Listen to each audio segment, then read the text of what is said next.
Questo è il ponte sul Po di Cavenier, che è chiuso, come potete vedere, per sicurezza. C'è moltissima acqua, è proprio il punto in cui il Po di Maistra si stacca dal Po di Venezia.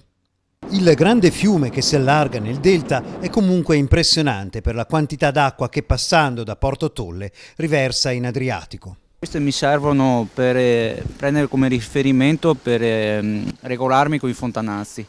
Quindi so se la marea è salita o scesa, in base a quello mi regolo con i sacchi nei fontanazzi. C'è proprio l'asta con i centimetri.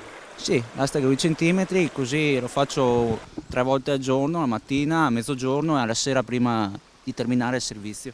Il fiume ha una portata, con la lunga onda di piena in esaurimento venerdì, di circa 6.500 metri cubi al secondo.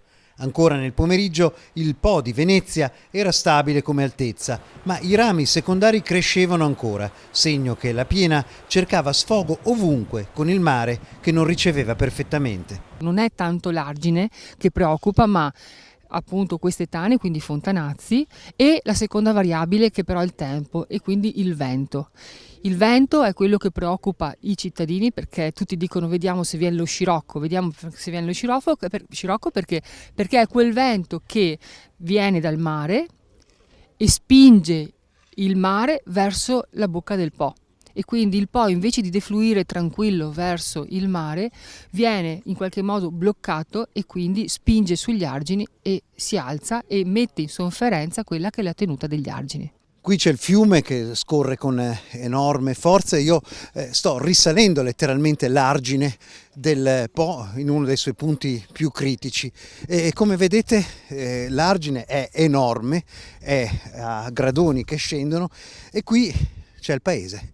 Ma come vedete qui c'è il tetto delle case e se ci spostiamo velocemente, mi seguite, guardate il tetto delle case e l'acqua. Si capisce molto bene che l'acqua è a un'altezza superiore spesso di quello che è il secondo piano delle case. Io abito vicino dove Carotto è a Sacca di Scardovari, che si andava a fondo, che periodo là.